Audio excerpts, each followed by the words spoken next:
Poder Judiciário de Mato Grosso exibe mais uma entrevista do programa Memórias do Poder Judiciário, projeto da Escola Superior da Magistratura, desenvolvido pela atual gestão para resgatar e preservar a história daqueles que trabalharam e que ainda trabalham por uma justiça melhor.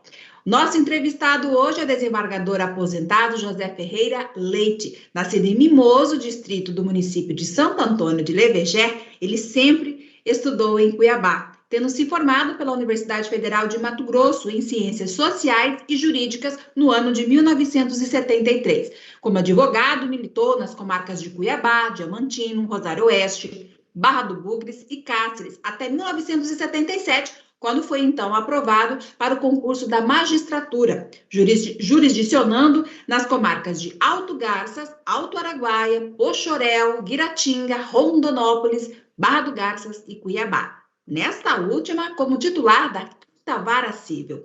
Ascendeu a desembargador no dia 3 de agosto de 1992. Já atuou como Corregedor-Geral da Justiça e presidente do Tribunal de Justiça e também do Tribunal Regional Eleitoral de Mato Grosso. Bom, certamente ele tem muitas histórias para compartilhar conosco nesta data.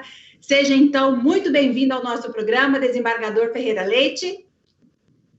Muito obrigado. Primeiramente, gostaria de agradecer e, sobretudo, elogiar essa iniciativa da atual gestão do Tribunal de Justiça de Mato Grosso, no sentido de oportunizar que aqueles que passaram pelo judiciário mato-grossense, sobretudo nos órgãos de cúpula desse poder, possam manifestar as suas impressões, não só por aquilo que realizaram, contribuíram, e também por aquilo que hoje estamos vendo acontecer no Poder Judiciário em benefício da nossa sociedade.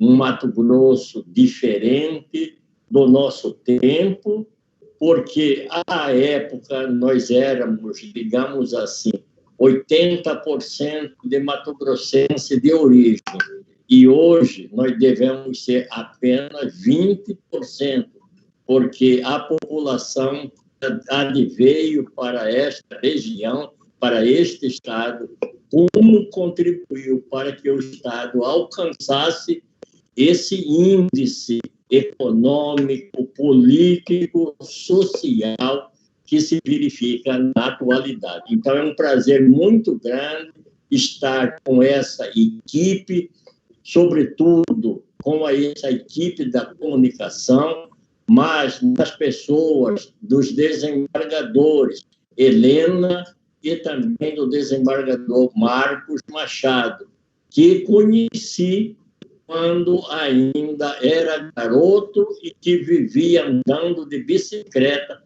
nas ruas de Alto Araguaia. E quando ia para Alto Garça nos visitar, andava de bicicleta para todo quanto era local que ali existia. Era, naquela época, a grande paixão dele.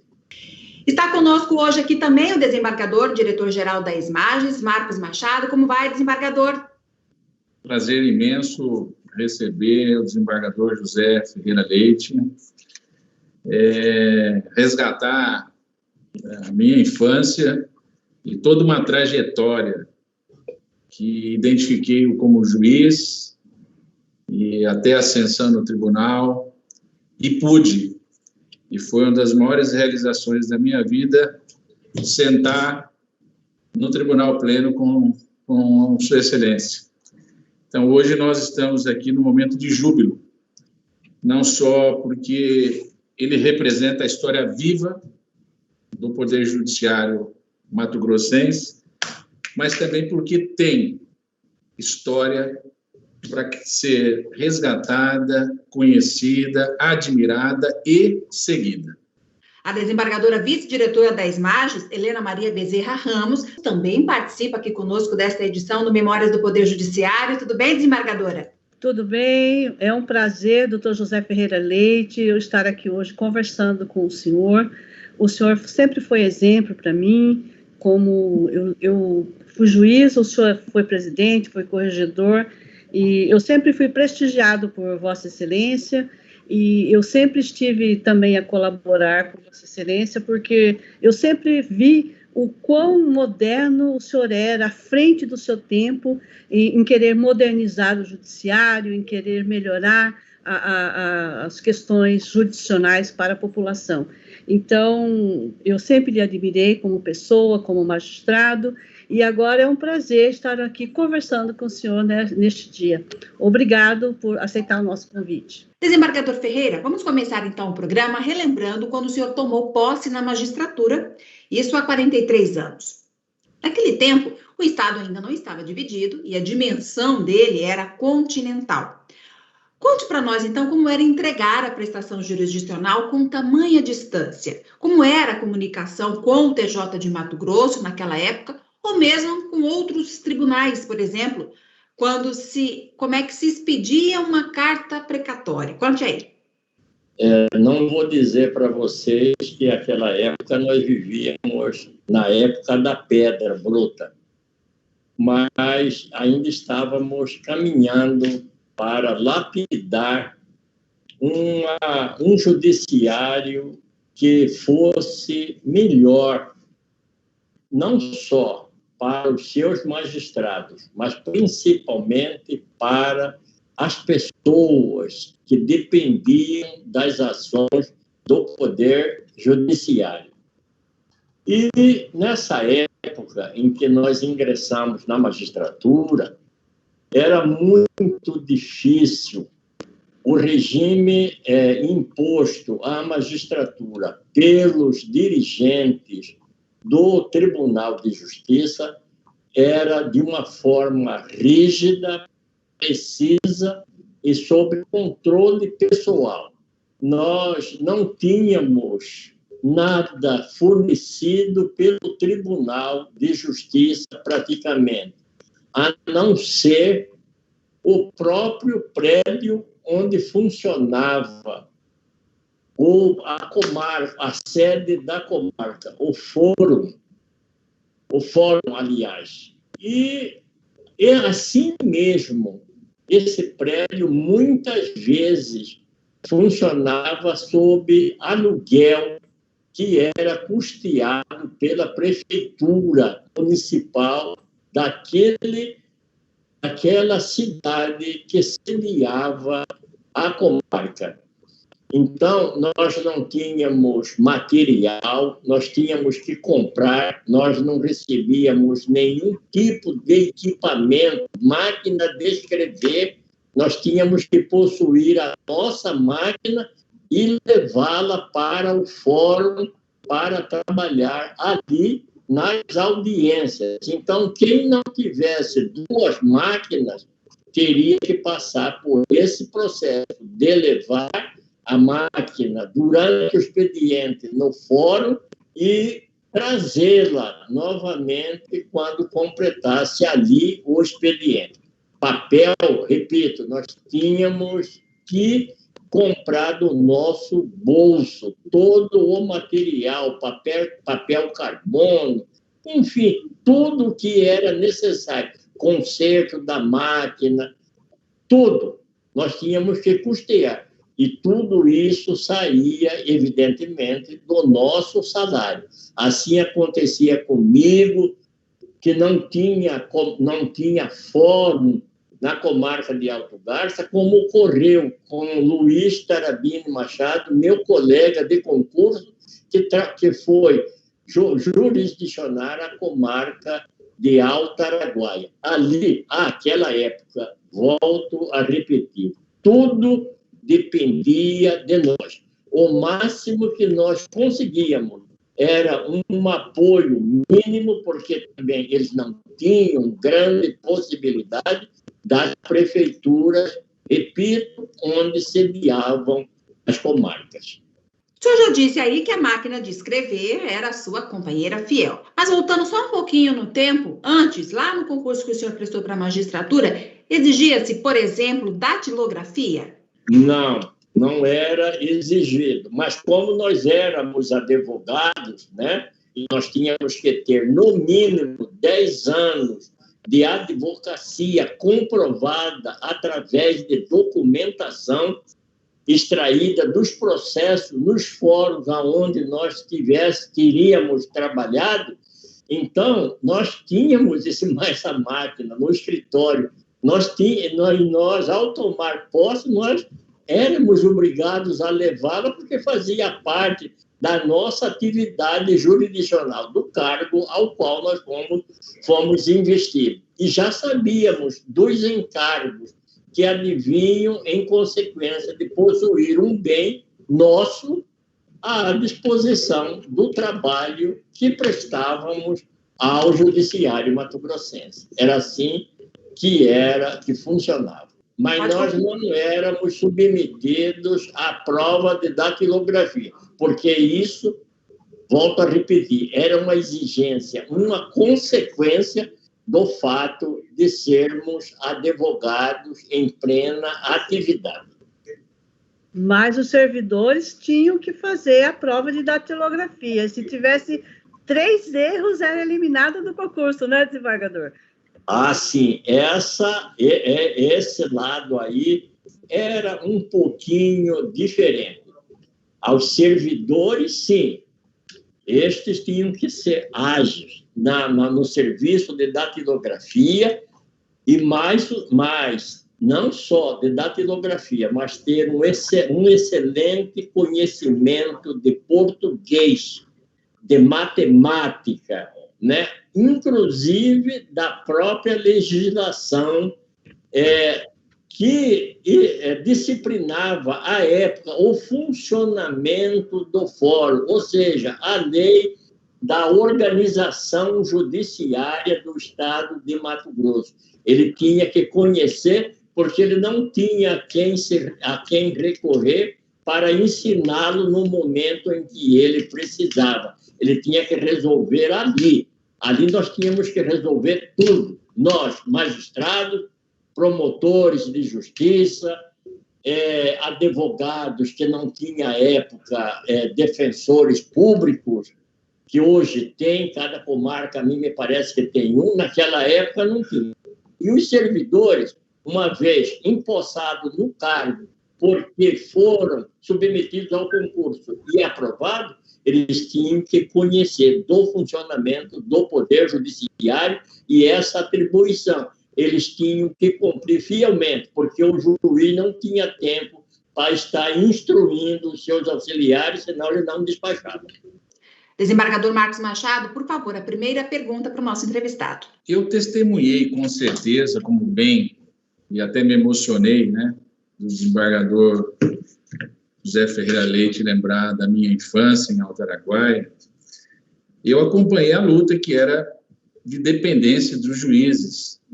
Os juízes, às vezes, dependiam do cartório, do primeiro ofício, para ceder servidores. Prédios como o desembargador José Ferreira resgatou, testemunhou, cedidos ou alugados pela prefeitura, mas isso para tudo, né? Deslocamento, oficiais de justiça que dependiam também de outras atividades, né? Porque não eram do judiciário, era DOC.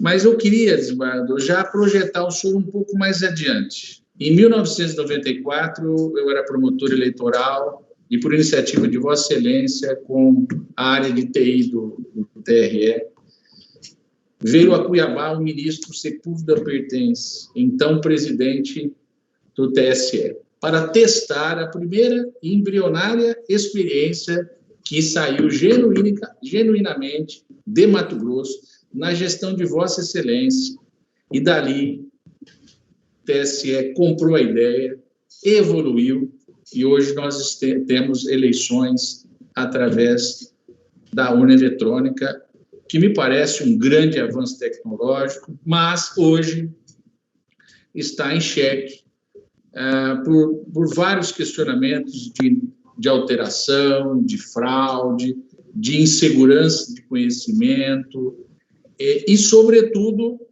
de dúvida a respeito de possível manipulação. Eu, hoje, com essa realidade que nós estamos aí, seguramente mais de 27 anos, né, quando se iniciou esse pensamento, e como eu quero resgatar, o senhor deu apoio à época incondicional. O que o senhor tem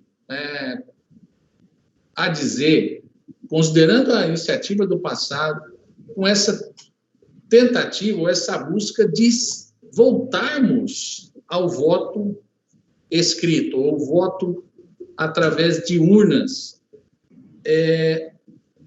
que dependem aí de todo um escrutínio, de todo um recrutamento de pessoas, e aproveitando essa lembrança sobre o passado eleitoral, Vossa Excelência presidiu uma das eleições mais disputadas de Mato Grosso, que foi em 82, como juiz eleitoral, e, à época, nós tivemos uma série de questionamentos, até relacionados ao sumiço de urnas, porque não tínhamos aí como buscar, né, na dimensão que a zona eleitoral de Cuiabá tinha, para que essas urnas chegassem, pudesse apurar e tivesse lisura no pleito. Então, diante desses fatos que você, no passado, vivenciou como juiz, presidente, agora como cidadão, vendo essa possibilidade, o que o desembargador José Ferreira Leite tem a dizer dessa relação de conflito hoje com a urna eletrônica? Desembargador Marco Machado, se Vossa Excelência me permitir, talvez ser um pouco mais elástico nessa resposta, mas eu gostaria de formulá-la da seguinte maneira. A urna eletrônica, para o fim para o qual ela foi concebida, ela atende perfeitamente. Inclusive, a tecnologia que se adota hoje pode fazer com que o voto realmente seja impresso através da própria urna eletrônica. Eu não sei por que há uma resistência muito grande a esse fato que a mim me parece insignificante para o processamento da votação através da urna eletrônica. Porque é possível, sim, se inventar uma série de instrumentos de informática que permitem cada vez mais a evolução desse sistema informático. Por que não se conceber uma pequena impressora dentro daquele instrumento para expedir o voto impresso e ser entregue, se é que querem essa prova, a quem de direito? Eu não vejo razão para isso. A solução está em que deve-se admitir a votação eletrônica, mas com o voto impresso, o registro impresso do voto. E também, eu não sei por que razão o questionamento da urna eletrônica para a votação, se deslocar o sistema apuratório das eleições centralizada no Tribunal Superior Eleitoral, retirando do Tribunal Regional Eleitoral, porque é o Tribunal Regional Eleitoral que está com o controle em cada estado de todo o sistema de votação e apuração. Com isso, nós teríamos exatamente aquilo que a sociedade quer, que é votar e ter certeza de que a manifestação do seu voto ocorreu exatamente como ele queria. E com esses desvios que ocorrem a partir da votação para frente, é que causa uma grande dúvida no eleitorado e ele tem razão de colocar em dúvida. Porque quando foi concebida a urna eletrônica através da equipe de informática do Tribunal Regional Eleitoral, aquela época, quando tínhamos ali um excelente técnico nessa área, chamada Luiz Roberto da Fonseca, ele, que era procurador do Estado à disposição do Tribunal Regional Eleitoral, ele era um grande entendido de informática, tanto assim que, após a adoção da urna eletrônica projetada aqui em Mato Grosso, ele foi ficar à disposição um grande período do Tribunal Superior Eleitoral. Essa urna foi concebida dentro dos requisitos que dessem essas garantias da votação, da apuração e do resultado. A primeira vez que a urna eletrônica foi experimentada em termos de votação foi numa eleição plebiscitária para elevar o então distrito de Sapezal à condição de município. Ali ocorreu a primeira votação eletrônica. Serviu, realizou plenamente essa função e nunca houve ali qualquer questionamento a respeito do resultado. A mim me parece, segundo penso, está exatamente no desvio do resultado da votação eletrônica a partir do momento em que o eleitor exercita o seu direito de voto e o comando, a partir dali, vai se desdobrando em outras atividades ou funções que não compatibilizam com o desejo da votação no sistema eletrônico. Essa é exatamente a minha maneira de ver a grande revolta do eleitorado e o que realmente ele quer, que o seu desejo eleitoral manifestado na urna seja o resultado que deve ser transmitido à sociedade brasileira. Eu fico aí, desembargador Marco Machado, sabe? Desembargador Ferreira, o senhor é responsável pelo resgate histórico do Tribunal de Justiça com o livro 130 do Poder Judiciário e também a criação do Memorial do Poder Judiciário de Mato Grosso. Como surgiu essa ideia de registrar, de documentar tudo isso e como foi a construção de todo esse trabalho que até hoje serve de referência, né? Perfeito. Para isso, nós procuramos, porque ninguém consegue fazer tudo sozinho. Nós fomos à procura de historiadores, dentre elas a professora da Universidade Federal de Mato Grosso, à época, para que, com a sua sabedoria, nós pudéssemos conceber um local e com a estrutura e com as posições necessárias para que servisse de instrumento para a sociedade, para o conhecimento de toda a área do ensino, para conhecer, porque nós precisamos também, a exemplo de outras atividades públicas, nós precisamos incentivar o jovem a ter opção, a escolher a carreira da magistratura. Nós precisamos infundir neles de que eles poderão ser muito úteis para a sociedade, ingressando na carreira da magistratura, do Ministério Público, na Defensoria Pública, nas procuradorias.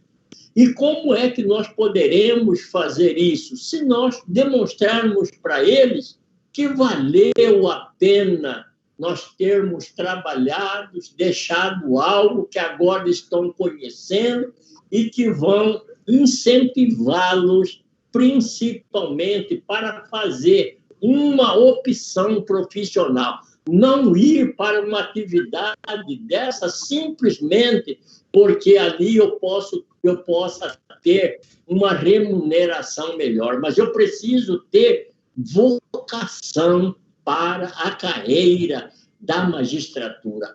Assim é, repito, com a magistratura, o Ministério Público, a própria advocacia, a Defensoria Pública, com todas as carreiras que compõem a atividade jurisdicional como um todo.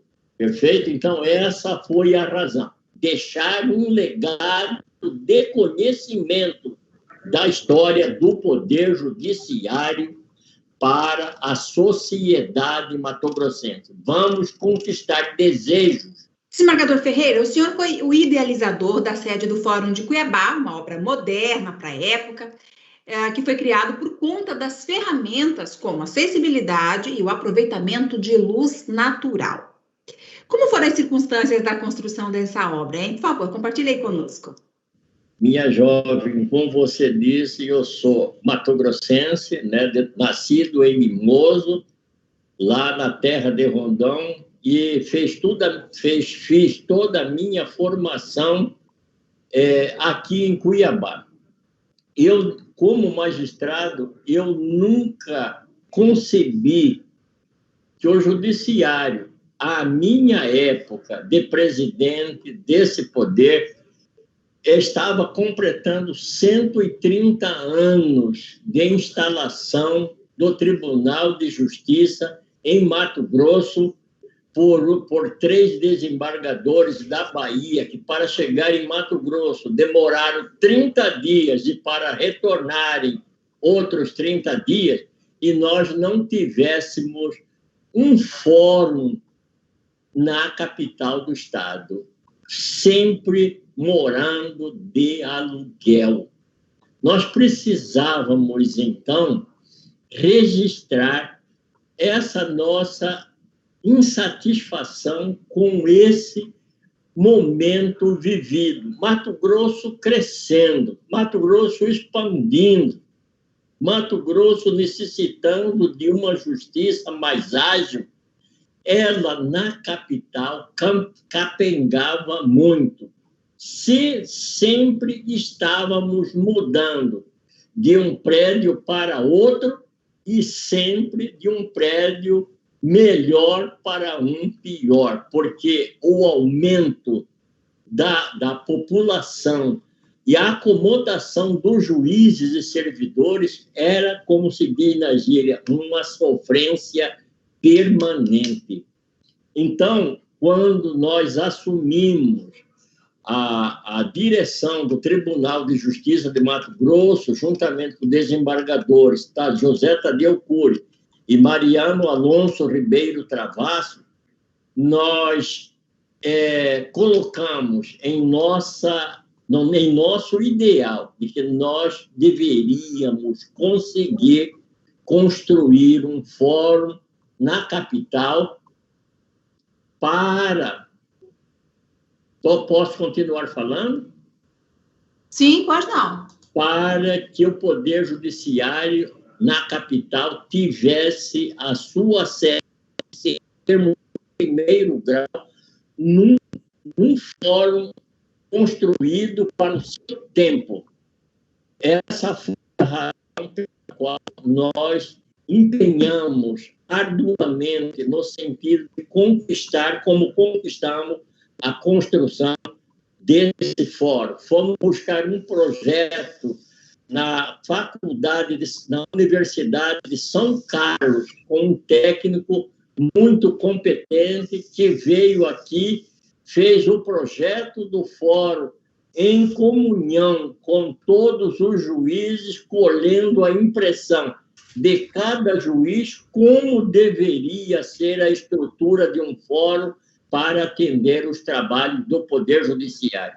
A verdade é que não dava mais para o fórum de cada comarca, e principalmente o da capital, ser um dia na 13 de junho, outro dia na Avenida Getúlio Vargas, outro dia em uma outra rua. Nós precisávamos ter um local nosso, próprio. E para isso, eu envidei todos os esforços, todos os conhecimentos, todas as considerações que eu tinha pelo chefe dos outros dois poderes, o executivo e o legislativo, para que conseguíssemos dotar a capital do estado desse fórum. Ali tem um terreno com 8 hectares, pode-se dobrar 3 vezes, 4 vezes, 5 vezes a construção do que tem ali. Ali foi construído apenas um módulo. Ele pode ser desdobrado vários módulos. Nós teremos a acomodação para quando Cuiabá tiver 2,5 milhões de habitantes daqui a pouco, se Deus quiser. Desembargadora Helena Maria, fique à vontade para fazer uma pergunta para o nosso convidado. Sim, desembargador Zé Ferreira. Eu sou testemunha, né? Como juíza, nós tivemos uma reunião lá no fórum com o arquiteto do novo fórum, e ele perguntou que cada juiz sentia de dificuldade em seu gabinete. E uma coisa que eu pedi, né, não sou culpada disso, né, fique bem claro aqui, mas uma coisa que eu pedi, porque ali era um prédio, tinha 2 elevadores, um era usado pelos juízes, mas os advogados faziam fila, que levava 2 horas para subir 10 andares, por causa da fila do elevador. Então, a gente pediu para o arquiteto não fazer em forma de prédio, e sim horizontal. Então, não é culpa de ter aquele shopping enorme lá, né? Hoje eles reclamam da distância, né? Mas eu fui testemunha de que realmente o arquiteto nos consultou, cada um deu a sua opinião e ele anotou tudo e tentou adaptar de uma melhor forma possível. Ficou ótimo, o gabinete era amplo, as audiências eram amplas, com espaço até de estagiários assistir às audiências, o que faltava no outro, né, que era muito reduzido. O senhor está de parabéns pela iniciativa, que realmente eu também sou prova de que os fóruns, eles tiveram em vários prédios diferentes. Eu lembro que alugaram um prédio de um hotel no centro de Cuiabá, de 24 andares, e não tinha elevador, né? E o pessoal, quando chegava lá em cima, já estava com a pressão de 22, já tinha que chamar o SAMU. Mas a ideia foi brilhante. Mas, desembargador, a pergunta que eu vou fazer para o senhor não é essa. A pergunta que eu vou fazer para o senhor é a seguinte: em 2005, Vossa Excelência era presidente do tribunal e o senhor criou a Justiça Comunitária, né, que está até hoje em pleno funcionamento. O senhor tem ideia de que, após 16 anos de funcionamento, esse projeto teria tanto sucesso e ainda estaria em funcionamento?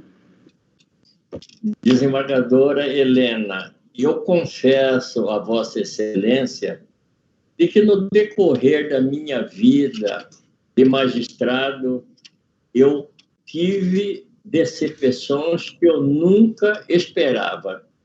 Isso me fez entristecer muito, porque perdi aquele elan pelo judiciário que todos nós, inclusive a desembargadora Helena Maria, ajudou a construir para os tempos atuais.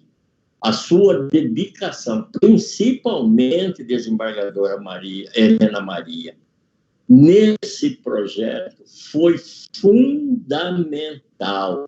A sua dedicação, o seu desejo de empreender, de realizar, de não esperar que o fato acontecesse. Não, vamos fazê-lo acontecer. E, com isso, nós criamos exatamente essa justiça comunitária. E eu sempre esperei que ela tivesse o abrigo dos colegas magistrados e que não perdessem o fio da meada que foi ali estabelecido, inclusive por Sua Excelência, para que ela continuasse a ser exatamente a justiça dessa camada social, dessa faixa social, que tanto precisa de nós e que ali muitas vezes estaria a solução para o grande número de demandas que chegavam nos fóruns. E, com isso, nós eliminaríamos aquelas coisas tão pequenas, uma solução tão rápida que poderia ser dada ali, como realmente passou a ser dada. E agora, então, eu fico feliz em saber que todo aquele trabalho que nós, a senhora principalmente, desembargador, se dedicou para que nós pudéssemos conquistar mais esse valor para o nosso poder judiciário mato-grossense. Eu quero, inclusive, agradecê-la profundamente por tanta dedicação, tanta vontade de servir mais do que aquilo que já servia, num sacrifício diariamente sobrecarregado de juíza na capital do Estado. Mesmo assim, se predispondo nas suas horas de lazer, se dedicar a formular o projeto, a estar conosco juntamente com outros servidores e principalmente com outros magistrados que, porventura, tenham abraçado essa atividade dentro da capital mato-grossense. O meu muito obrigado pelo seu engajamento nesse projeto e essa participação tão efetiva que realmente ocorreu. Desembargador Ferreira, o senhor marcou a história do Poder Judiciário com a melhoria significativa do acesso à justiça. Foram, por exemplo, criadas 28 novas comarcas, das quais 22 ficaram instaladas, nomeados 99 juízes e também um aumento aí do quadro de 20 para 30 desembargadores no Tribunal de Justiça de Mato Grosso, além da implantação da rede corporativa do Poder Judiciário, que integrou 90% das comarcas.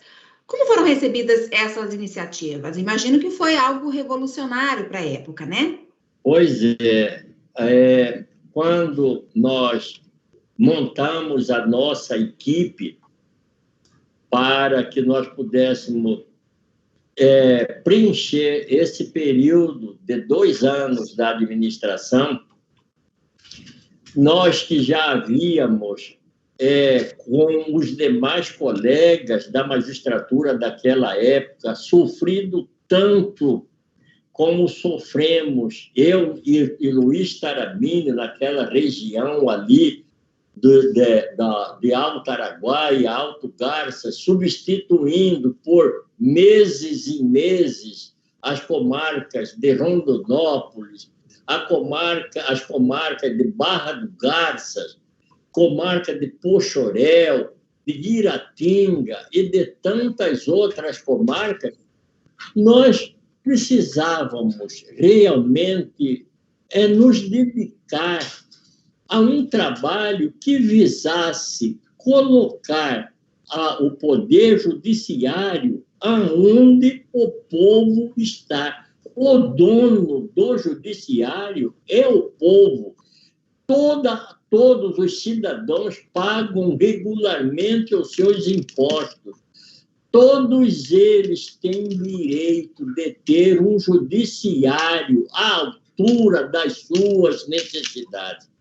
Como nós poderíamos conceber a época de que uma escritura de compra e venda de qualquer imóvel passado em qualquer cartório desse Brasil que estivesse abrangendo a área de Aripuanã teria que ser registrada aqui no cartório do 6º ofício da capital? como esse cidadão ia encarar esse poder judiciário, ia por ele pagando os seus impostos, vivendo, dando a sua contribuição para a sociedade onde ele se encontrava inserido. E o que precisava era realmente que o poder judiciário fosse para perto do povo, porque indo à comarca vai automaticamente o Ministério Público, a Defensoria Pública, vai o número de advogados aumenta ali, vai toda a atividade policial, militar. Então, se carente dessas comarcas, nós teríamos que criá-las e instalá-las. E assim o fizemos. Tanto é que um dos reflexos da criação dessas comarcas está exatamente no número de cartório de registro, de cartório de notas e de registro que foram criados em todas as comarcas, onde o cidadão realiza todos os atos cartorários dentro da sua cidade, ali podendo lavrar a escritura registrada, e tudo mais é feito ali naquele ambiente em que ele vive. Então, hoje, por exemplo, por que a Polícia Militar criou tantos comandos regionais? Porque houve necessidade de que também a atividade policial, militar e civil passasse por um processo de transformação, porque a instalação da comarca passou a exigir um trabalho policial de melhor qualidade, de mais eficiência, de proximidade com a população.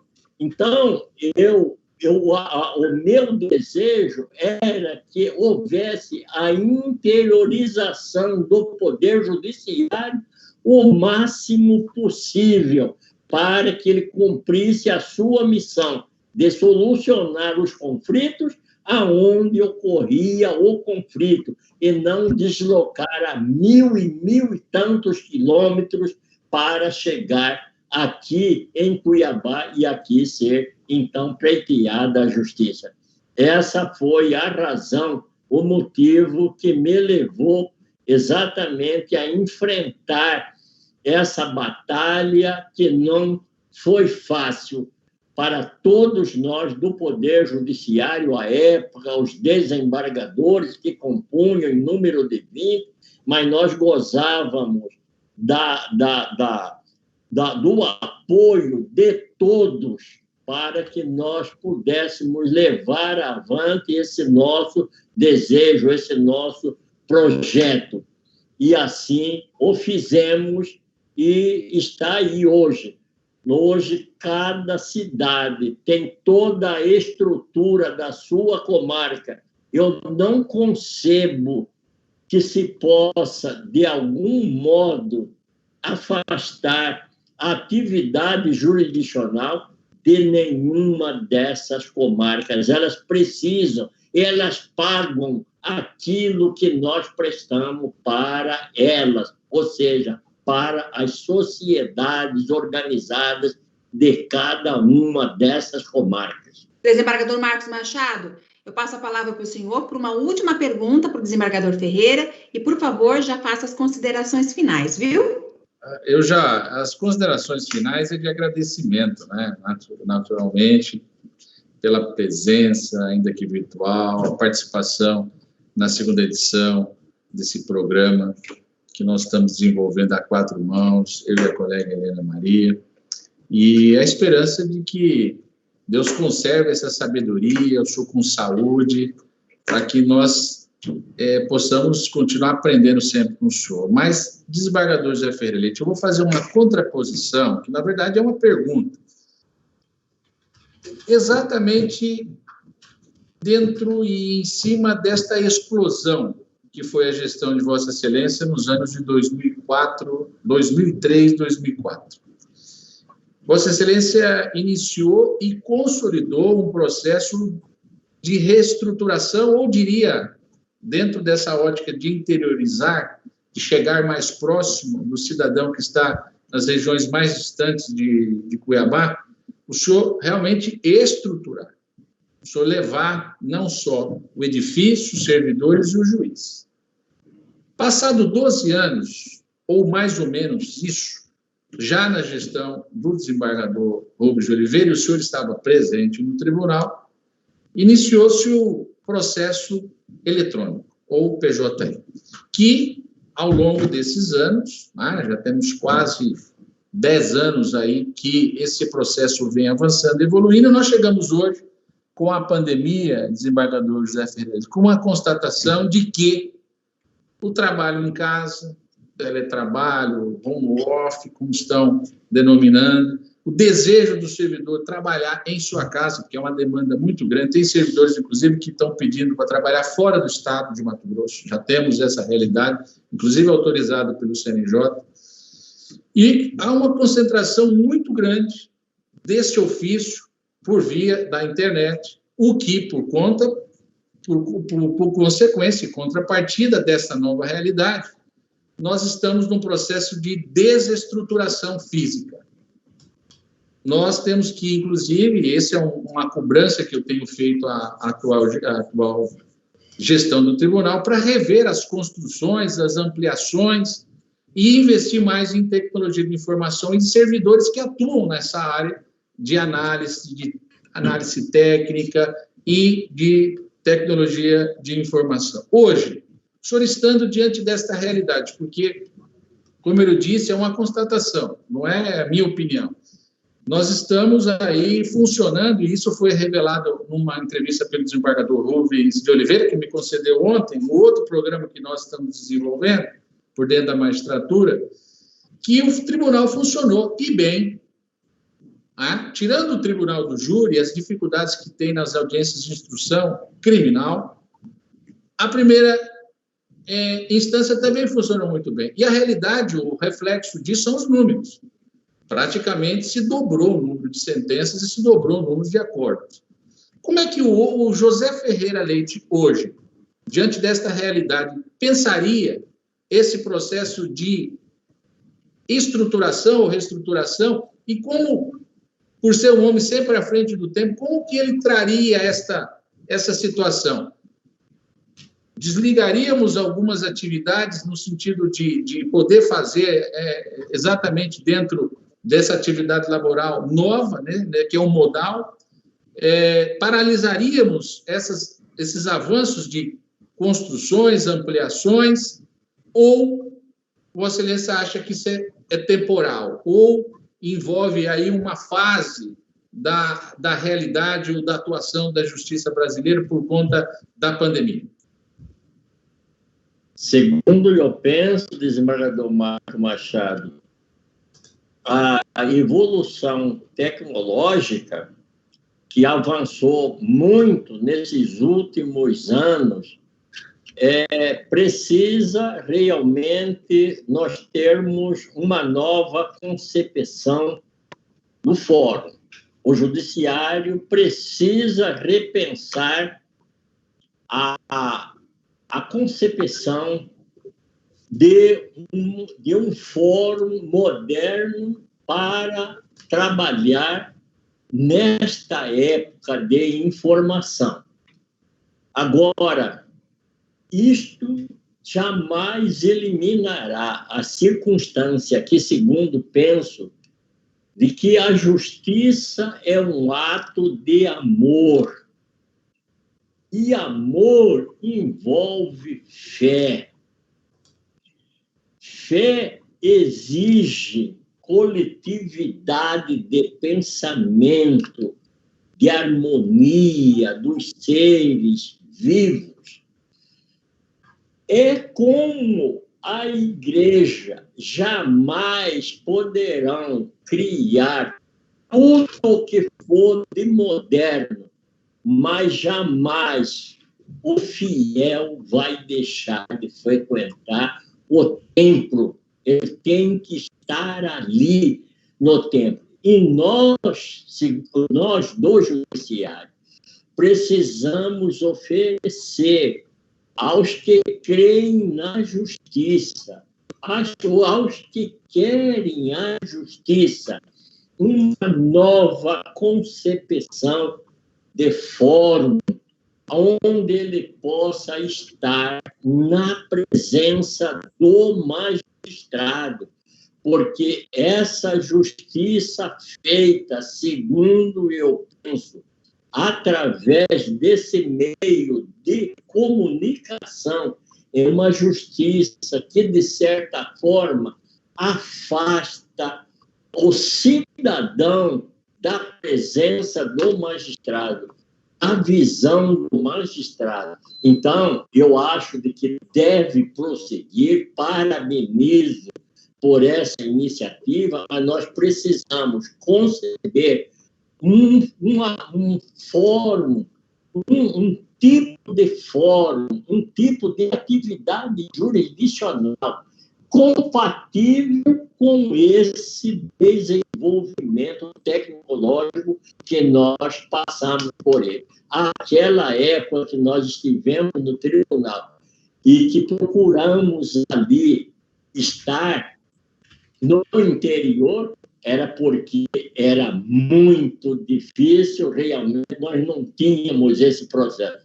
Então, desembargador Mauro, desembargador Marcos Machado, respondendo a sua pergunta objetivamente, eu acho de que, da mesma forma que encontraram soluções para que o trabalho jurisdicional fosse desenvolvido de casa até de outro estado, tem que automaticamente partir para uma nova concepção dessa estrutura de um fórum para cada comarca. Certamente, reduzir a necessidade de pessoal, isso tudo, faz parte do processo, como faz parte das indústrias, de um modo geral.